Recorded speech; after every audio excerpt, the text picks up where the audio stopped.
Ngayon po ay kapistahan ng Birhen de la Merced, no? Sa parokya ng Bahay Pari, Candaba. Kaya hayaan niyo po akong managalog dahil sa Tagalog region po, yung area na yon, para maunawaan din nila dahil special day nila ang araw na to. Well, ang sabi ng Ebanghelyo, dumating ang ina at mga kapatid ni Jesus, ngunit hindi sila makalapit dahil sa dami ng tao. May nagsabi sa kanya, nasa labas po ang inyong ina at mga kapatid, ibig nila kayong makipagkita sa inyo. Ngunit sinabi niya, ang ina ko at mga kapatid ko ay ang mga nakikinig sa salita ng Diyos at tumutupad nito. Ngayong ipinagdiriwang natin mga kapatid ang kapistahan ng Birhen de la Merced, tayo ay pinaalalahanan ng isang mahalagang katotohanan ng ating pananampalataya.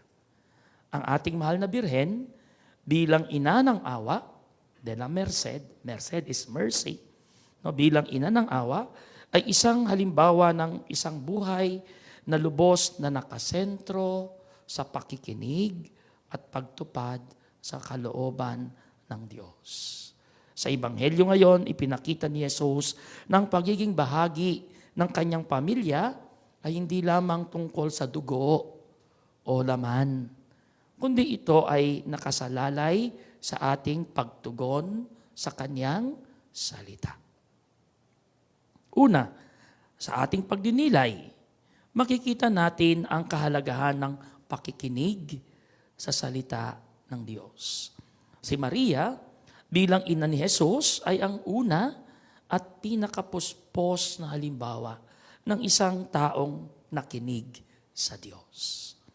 Sa tuwing naririnig natin ang mga kwento ng buhay ni Maria mula sa Annunciation hanggang sa kanyang pagiging ina ng simbahan, lagi siyang nagpapakita ng isang pusong handang makinig at sumunod sa kalooban ng Diyos kahit pa mahirap o puno ng misteryo ito. Pangalawa, ang pagtupad sa salita ng Diyos ay ang konkretong pagpapahayag ng ating pananampalataya. Hindi sapat na naririnig natin ang mga utos ng Panginoon. Kailangan natin itong isabuhay. Yes, nakikinig ka nga. Ang next step, kailangan mong isabuhay kung ano ang narinig mo. No? Ang Birhen ng Merced o mahal na Birhen ng Awa ay ipinakikita sa atin ang pagmamahal at pag-alalay sa mga nasa laylayan ng lipunan. Sino mga ito? Ang mga bihag, ang mga inaapi, at ang mga nangangailangan ng kalayaan. Sa ating buhay, tinatawagan tayong maging mga instrumento ng awa at katarungan sa ating kapwa bilang isang tugon sa ating pakikinig sa Diyos.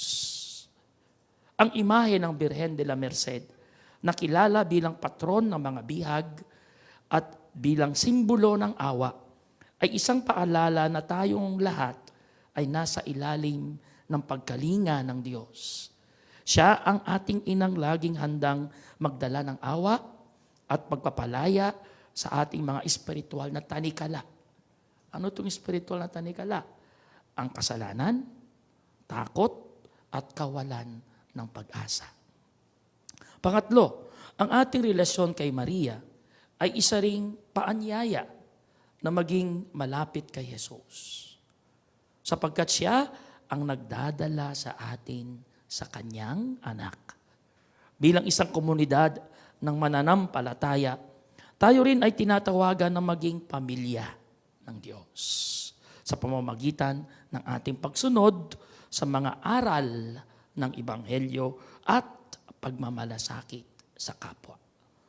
Ngayong kapistahan ng Birhen de la Merced, maglaan tayo ng oras sa pagninilay at magtanong, paano ko mas maipapakita ang aking awa at malasakit sa aking kapwa? Paano ko mas susundin ang salita ng Diyos sa araw-araw na buhay. At higit sa lahat, paano ko mapapalalim ang aking ugnayan kay Maria na siyang ina ng awa at ina nating lahat. In the end, alalahanin natin ang mga salita ni Jesus. Ang ina ko at mga kapatid ko ay ang mga nakikinig sa salita ng Diyos at tumutupad nito. Naway maging mga tunay na kapatid ni Kristo sa pamamagitan ng ating pakikinig at pagsasabuhay ng kanyang salita, katulad ng ginawa ng ating mahal na Birheng Maria. Amen.